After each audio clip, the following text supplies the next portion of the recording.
Dr. Lisa had always believed in facts, numbers, things she could measure and prove. Working as a brain doctor at the city hospital, she spent her days looking at test results and brain scans. Everything had to make sense on paper. If it couldn't be proven in a lab, it probably wasn't real. That's what she thought until her world changed forever on a cold Tuesday morning in March. Her baby came into the world much too early. At just 28 weeks, little Anna was so tiny she could fit in Lisa's palm. The baby weighed only 2 pounds, and her skin was so thin you could almost see right through it. The doctors rushed Anna to the special baby unit where all the sickest newborns stayed. The room was filled with machines everywhere. Beeping sounds came from monitors showing heart rates and breathing patterns. Tubes and wires connected to Anna's tiny body, helping her stay alive. The whole place felt cold and scary. Nothing like the warm nursery Lisa had imagined bringing her baby home to. Lisa felt helpless. She was a doctor herself, but none of her medical training prepared her for this moment. She knew about treating patients, but being a patient's mother was completely different. Every beep from the machines made her heart jump. Every alarm made her worry something terrible was happening. The nurses were kind, but busy. They moved around quickly, checking on all the babies, adjusting machines, writing notes on charts. One nurse, Mrs. Rodriguez, had been working in this unit for 20 years.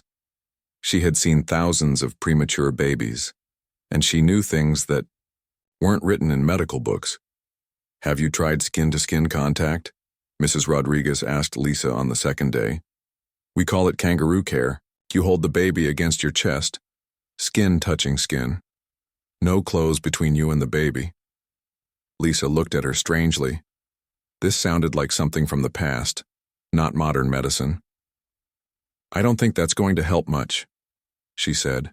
"Anna needs real medical treatment, not just holding." Mrs. Rodriguez smiled gently. She had heard this response from many doctor parents before. "I understand why you might think that, but you'd be surprised what a mother's touch can do.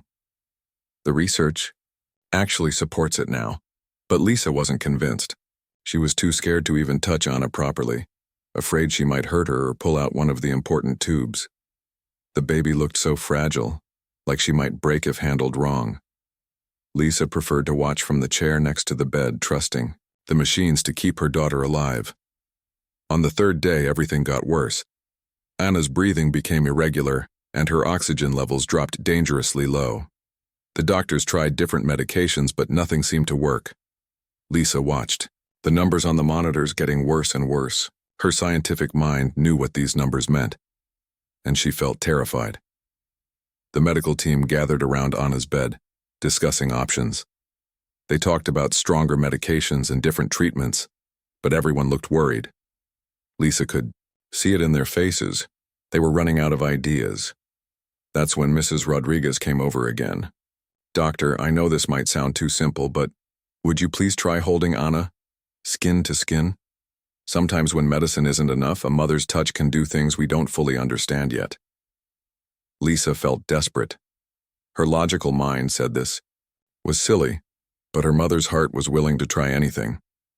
"What exactly do I need to do?" she asked. Mrs. Rodriguez helped Lisa settle into a comfortable chair. "Just unbutton your shirt and let Anna rest against your chest, her skin touching your skin directly. We'll be very careful with all the tubes and wires." Very slowly and carefully, they moved Anna from her bed to Lisa's chest. The baby felt incredibly light and warm. Lisa could feel Anna's tiny heartbeat against her own chest. For the first time since becoming a mother, she felt truly connected to her daughter. Something amazing happened almost immediately. Anna's breathing, which had been fast and shallow, began to slow down and become more regular. The beeping from the heart monitor changed from an urgent rhythm to a calmer, steadier sound. Lisa felt something she had never experienced before. It was like warmth flowing between them, but not just regular body heat. It felt like energy was moving from her body into Anna's, giving the baby strength she didn't have before. Lisa's own heartbeat seemed to be showing Anna how to breathe properly. The numbers on the monitors started improving. Anna's oxygen levels went up. Her heart rate became steady and strong. The worried expressions on the medical team's faces changed to looks of amazement. "How is this possible?" Lisa whispered, looking down at Anna sleeping peacefully against her chest. Mrs. Rodriguez sat down next to them. "Mothers have been doing this for thousands of years. We just forgot about it when machines took over. But the baby knows her mother's heartbeat. She heard it for months before she was born. When she feels it again, skin to skin, something inside her remembers how to be calm." Lisa, the scientist, wanted to understand exactly how this worked. But Lisa, the mother, just felt grateful that it was working. For the first time in days, Anna looked peaceful. The tiny baby's breathing was regular, and her color looked healthier. They stayed like that for 2 hours. Lisa noticed that she felt different too. The anxiety that had been eating at her for days began to fade away. She felt calmer and more connected to Anna than ever before. It was as if they were sharing energy back and forth, helping each other heal. When they finally moved Anna back to her bed, the improvement continued. Her vital signs stayed stable. She needed less oxygen support. Even her feeding improved over the next few days. This experience planted a seed of curiosity in Lisa's scientific mind. How could something so simple have such powerful effects? What was actually happening between mother and baby during skin-to-skin contact? These questions would eventually change her entire career and her understanding of how humans connect with each other. But for now, she was just a grateful mother who had learned that sometimes the most powerful medicine doesn't come from a bottle or a machine. Sometimes it comes from the simple act of one person touching another with love and intention. 3 months after Anna came home from the hospital, Dr. Lisa returned to work at the medical center. But she was not the same person who had left. Something had changed deep inside her mind. Every day she thought about what happened in that hospital room when she held her baby skin to skin. The other doctors welcomed her back with warm smiles and congratulations. They asked about the baby and shared their own parenting stories. But when Lisa tried to explain what she experienced with Anna, most of them just nodded politely and changed the subject. They seemed uncomfortable talking about anything that couldn't be explained by standard medical science. Lisa couldn't let it go. During her lunch breaks, instead of eating in the cafeteria with colleagues, she went to the medical library. She spent hours reading research papers about skin-to-skin contact between mothers and babies. What she found shocked her. The studies were clear and impressive. Babies who received kangaroo care had much better survival rates. They gained weight faster, their brains developed better, and they had fewer health problems later in life. But the numbers told only part of the story. Lisa wanted to understand the why behind these amazing results. She discovered that when a mother holds her baby skin to skin, their heartbeats actually start beating in rhythm with each other. The mother's breathing helps regulate the baby's breathing. Even more interesting, the baby's body temperature adjusts perfectly to match what the mother's body provides. But there was something else in the research that made Lisa pause. Scientists had found that certain hormones in both mother and baby changed during skin-to-skin contact. Stress hormones went down while bonding hormones went up. It was as if their bodies were communicating in ways that went beyond what anyone understood. Lisa started paying attention to her own experiences with touch in daily life. She noticed that after hugging certain friends, she felt energized and happy. With others, she felt tired or even sad after spending time with them. She had always thought this was just her imagination, but now she wondered if something real was happening. At work, she began observing how patients responded to different types of medical care. The patients who received more human touch, from nurses who held their hands or doctors who placed a gentle hand on their shoulder, seemed to recover faster. They needed less pain medication and reported feeling better overall. This led Lisa to start researching beyond just mother-baby studies. She found fascinating research from heart institutes that showed the human heart creates an electrical field that extends several feet beyond the body. When people get close to each other, these fields can actually interact and influence each other. One study particularly caught her attention. Researchers had connected heart monitors to couples and asked them to sit close together without talking. Within minutes, their heartbeats began to synchronize. When one person felt stressed, the other person's heart rate would change too, even though they weren't aware of their partner's emotional state. Lisa started experimenting in small ways. During patient consultations, she would sometimes gently place her hand on a patient's arm while explaining their condition. She noticed that patients seemed calmer and more receptive when she did this. They asked better questions and seemed less anxious about their treatment plans. She also began paying attention to her own energy levels throughout the day. After spending time with positive, healthy people, she felt more energetic. After being around people who were very sick or deeply depressed, she felt drained. This wasn't just emotional. She could feel it physically in her body. The more Lisa read, the more she realized that ancient healing traditions from around the world had always recognized this connection between people. Chinese medicine talked about energy flow. Indian traditions described life force that could be shared between people. Even old European folk healing involved laying hands on the sick. Modern medicine had moved away from these ideas, focusing instead on drugs and technology. But Lisa began to wonder if something important had been lost in this shift. Maybe the old healers understood something that current doctors had forgotten. She started connecting with researchers at other universities who were studying similar questions. Dr. Chen at the university studied how meditation and healing touch affected brainwaves. Professor Williams at the Research Institute measured electromagnetic fields around people's bodies during healing sessions. These conversations opened Lisa's mind to possibilities she had never considered. Maybe humans really could transfer energy to each other through touch. Maybe the warm feeling she experienced with Anna wasn't just emotional. Maybe it was something that could actually be measured and studied. Lisa began keeping a journal of her observations. She wrote down instances when touch seemed to have unusual effects both on her patients and in her personal life. She started noticing patterns that she had never seen before. The most surprising discovery came from watching Anna, now a healthy 6-month-old baby. When they visited friends who had fussy babies, Anna would crawl over and gently touch the crying children. Almost always the other babies would calm down quickly. Other parents started jokingly calling Anna a baby whisperer, but Lisa didn't think it was a joke.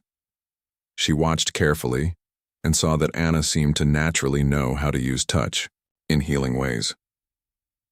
The baby would place her tiny hands exactly where other children needed comfort most. It was as if Anna had been born understanding something about energy and connection that most adults had forgotten. This observation made Lisa realize that maybe the ability to share healing energy through touch wasn't something mystical or supernatural. Maybe it was actually a natural human ability that everyone possessed, but had simply stopped paying attention to in modern times. The questions kept growing in Lisa's mind. If humans could really transfer energy through touch, why wasn't this being studied more seriously in medical schools? How could this knowledge be used to help more patients?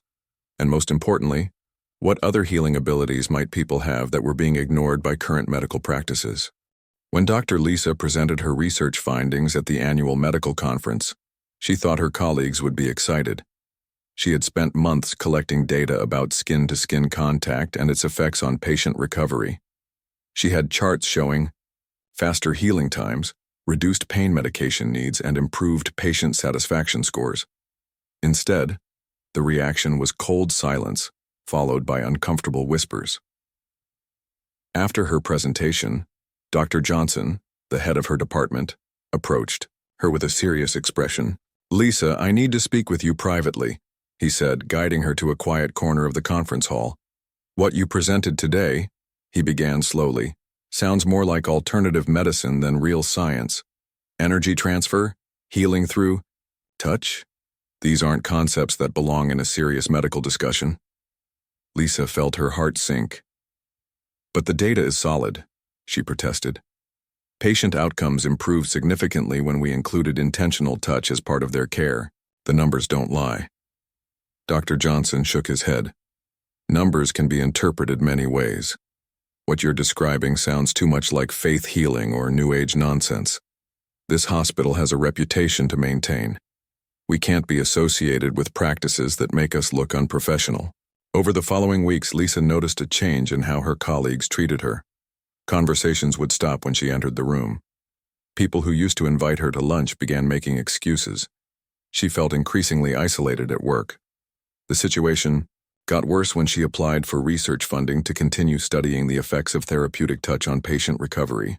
Grant application after grant application came back rejected. The feedback was always similar: methodology questionable, lacks scientific rigor, or simply not aligned with current medical practices. Dr. Peterson, a colleague she had worked with for years, finally told her what everyone was really thinking. "Lisa, people are saying you've lost your objectivity since becoming a mother. Some think the stress of having a premature baby affected your judgment. Maybe you should stick to traditional neurology for a while." This comment stung deeply because Lisa knew it wasn't true. Her research had actually made her more careful and thorough, not less. She was asking important questions that could help thousands of patients, but no one seemed willing to listen. The breaking point came during a staff meeting when Dr. Johnson announced new guidelines for patient care protocols. "We need to maintain professional boundaries," he said, looking directly at Lisa. "Excessive physical contact with patients is not appropriate and could lead to misunderstandings or complaints." Lisa realized they were directly targeting her practice of using gentle touch as part of patient care. The very thing that was helping her patients recover faster was being labeled as unprofessional behavior. But Lisa wasn't ready to give up. She started connecting with healthcare workers outside the traditional medical system. Nurses, physical therapists, and massage therapists reached out to her after hearing about her research through professional networks. These practitioners shared stories that amazed Lisa. They told her about patients who healed faster when treated with caring touch. They described feeling energy move between their hands and the people they worked with. Many had experienced the same phenomena Lisa was studying but had never felt safe talking about it openly. Maya, a physical therapist with 20 years of experience, met Lisa for coffee one afternoon. "I've always felt something happening during my treatments," Maya confided. "Some patients seem to pull energy from me, while others actually give me energy. I thought I was imagining it until I heard about your research." A massage therapist named David told Lisa about clients who would come to him feeling exhausted and leave feeling completely renewed, even after just a short session. "It's not just the muscle work," he explained. "Something deeper is happening, but I could never explain it scientifically before." These conversations convinced Lisa that she was studying something real and important, even if the medical establishment wasn't ready to accept it. She decided to continue her research independently, using her own resources and time. Lisa began documenting everything more carefully. She took before and after measurements of patients' vital signs when therapeutic touch was included in their care. She photographed healing progress and recorded patient testimonials. The evidence kept growing stronger. The most compelling proof came from an unexpected source: Anna herself. Now 1-year-old, the baby had developed an unusual ability. When they visited the pediatrician's office, Anna would crawl over to other sick children and gently touch them. The crying babies would calm down immediately. Even the doctors and nurses noticed this pattern. "Your daughter has a special gift," Dr. Martinez, Anna's pediatrician, told Lisa during one visit. "I've never seen anything like it. She seems to know exactly how to comfort other children." But when Lisa tried to discuss this observation with her colleagues at the hospital, they dismissed it as coincidence, or suggested she was reading too much into normal childhood behavior. The professional isolation became harder to bear. Lisa loved her job as a neurologist, but she felt increasingly frustrated by the narrow thinking she encountered every day. She was discovering important information about human healing abilities, but no one in positions of power wanted to listen. Things got even more difficult when younger doctors began avoiding her research projects. Word had spread that working with Dr. Lisa could harm career prospects. Medical students whispered warnings about the doctor who believed in energy healing. Lisa realized she faced a choice. She could abandon her research and return to conventional medical practice, keeping her career safe but ignoring potentially life-changing discoveries. Or she could continue studying what she knew was real, even if it meant professional rejection and financial hardship. The decision became clear one evening when she was putting Anna to bed. The toddler had spent the day at daycare, where another child had been crying inconsolably due to an ear infection. Anna had apparently gone over and placed her small hands on the sick child's ears. According to the daycare teacher, the crying stopped immediately and the child fell asleep peacefully.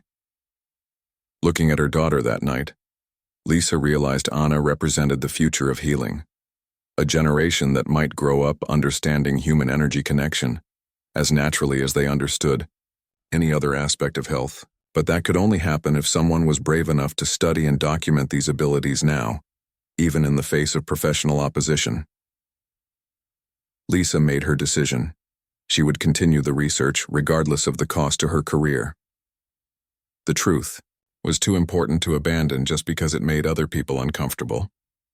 3 years had passed since Dr. Lisa first started studying human energy transfer through touch. Despite facing criticism from her colleagues, she never gave up.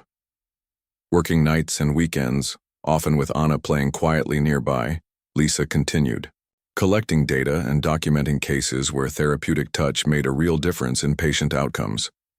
The breakthrough came from an unexpected place: her partnership with Dr. Kim, a quantum physicist who had heard about Lisa's work through a mutual friend.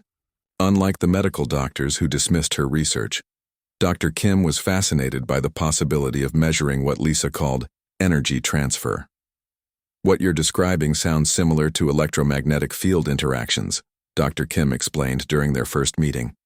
"Every living being generates electrical activity. The heart and brain are especially powerful generators of electromagnetic fields.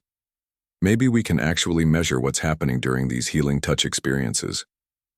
Together, they designed new experiments using advanced equipment that could detect even tiny changes in electrical activity around the human body. They used special sensors that could pick up electromagnetic fields, brainwave monitors, and heart rate detectors that were far more sensitive than standard hospital equipment. Their first major study involved 50 pairs of people. Some were strangers, others were family members or close friends. Each pair sat in a quiet room with one person designated as the giver and the other as the receiver. The giver was asked to place their hands on the receiver's shoulders with the intention of sharing positive energy. The results were astounding. In over 80% of the cases, both people showed measurable changes in their electromagnetic fields during the touch sessions. Even more remarkable, their heart rhythms began to synchronize within just a few minutes of skin-to-skin contact. But the most exciting discovery came when they tested people who reported feeling drained versus those who felt energized after touch sessions. The instruments could actually predict with incredible accuracy which people would report these different experiences, based solely on the electromagnetic patterns recorded during contact. Lisa felt vindicated, but also amazed. "We're actually measuring something that people have felt for thousands of years," she told Dr. Kim. "This isn't imagination or wishful thinking. It's real, and we can prove it." Their most compelling study involved identical twins. These siblings had grown up together and shared an unusually close bond.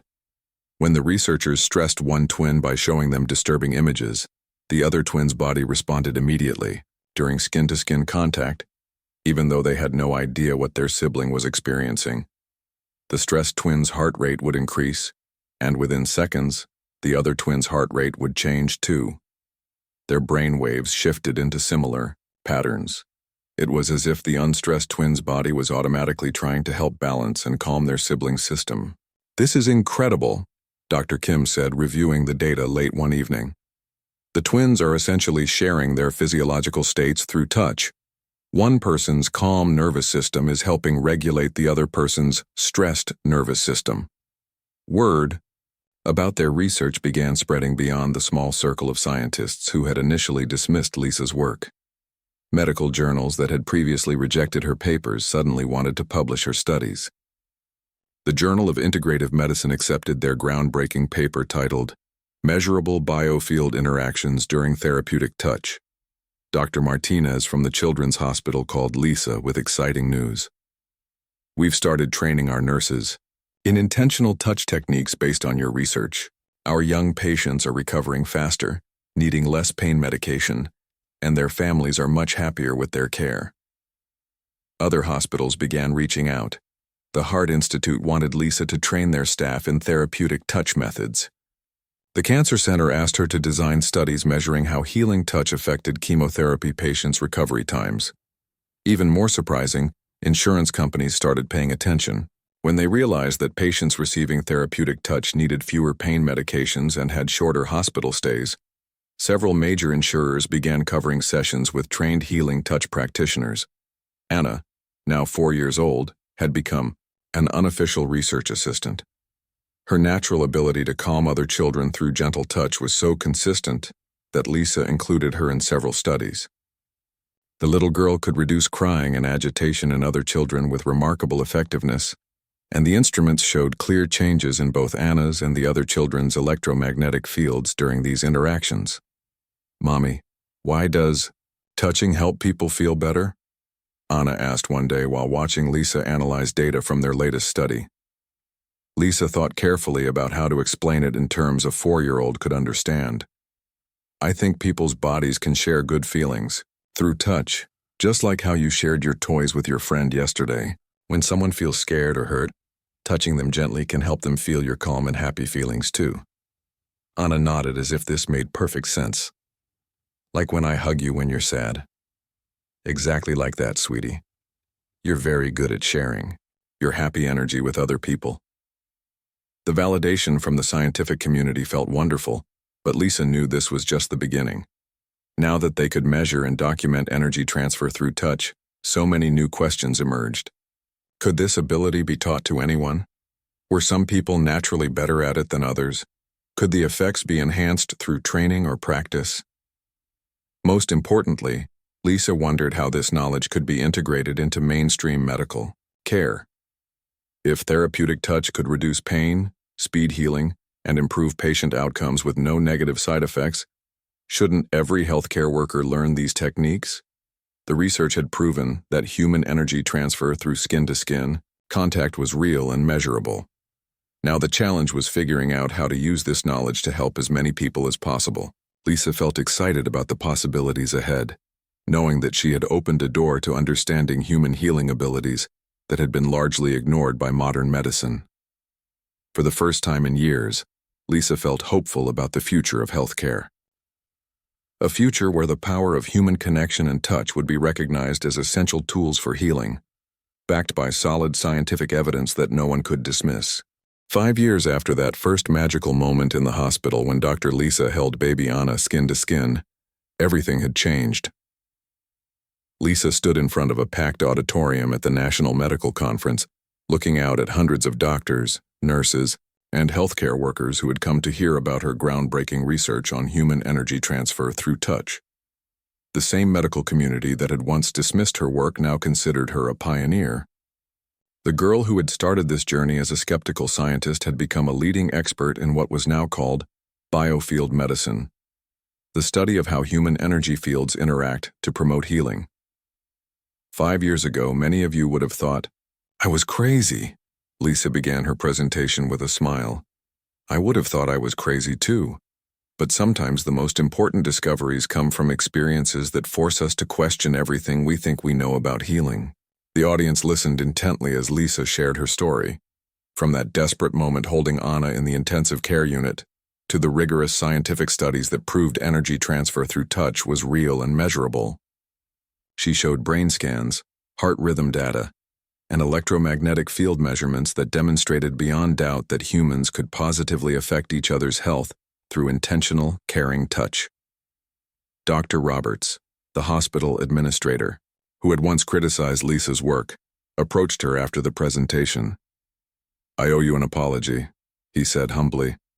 "We started using your therapeutic touch protocols in our hospital 6 months ago.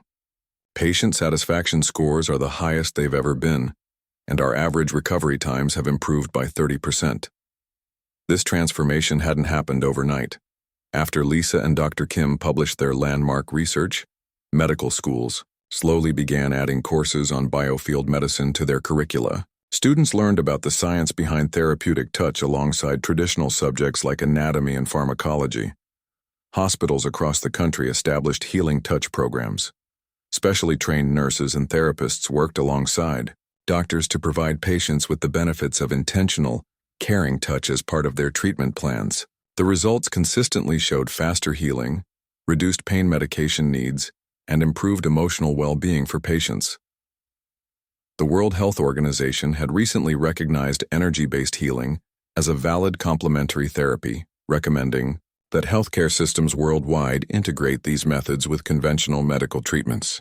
This official recognition opened doors for research funding and insurance coverage that had been impossible to obtain just a few years earlier. Anna, now 7 years old, had become something of a local celebrity for her natural healing abilities. Teachers at her school called her parents when other children were upset or hurt because Anna had such a remarkable ability to comfort them through gentle touch.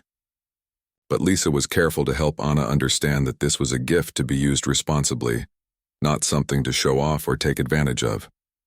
"Mommy, Mrs. Johnson at school said I might become a doctor like you someday," Anna said one evening while helping Lisa organize research papers. "But I want to help people feel better with my hands, not just with medicines." Lisa smiled at her daughter's wisdom. "You know what, sweetie? I think by the time you grow up, doctors will use both medicines and healing touch to help people. You might be able to do exactly what you want to do." The change in medical practice was already happening. Lisa had helped establish the first Institute for Biofield Research at the Medical University, where healthcare workers from around the world came to learn therapeutic touch techniques. The program taught people how to develop their natural sensitivity to energy fields and how to use intentional touch most effectively. Dr. Chen, a surgeon who had initially been skeptical, became one of Lisa's strongest supporters after seeing how patients recovered from operations.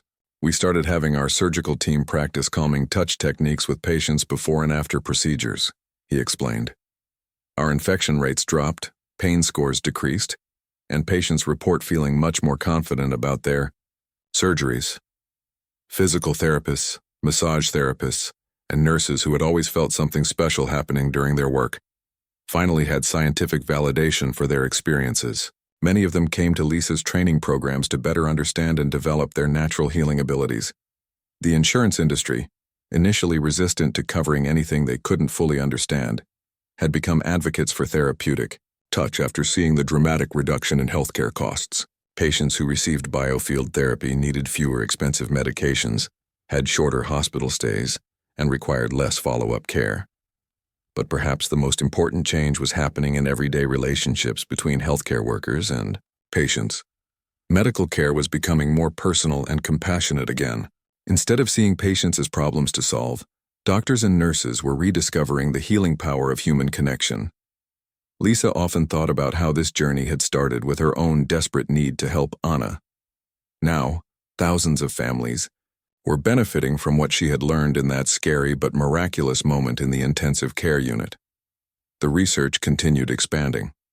Scientists were studying how biofield interactions affected everything from anxiety and depression to chronic pain and autoimmune conditions.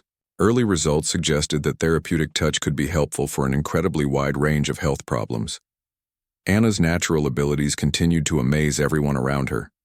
At school, teachers noticed that classrooms were generally calmer when Anna was present.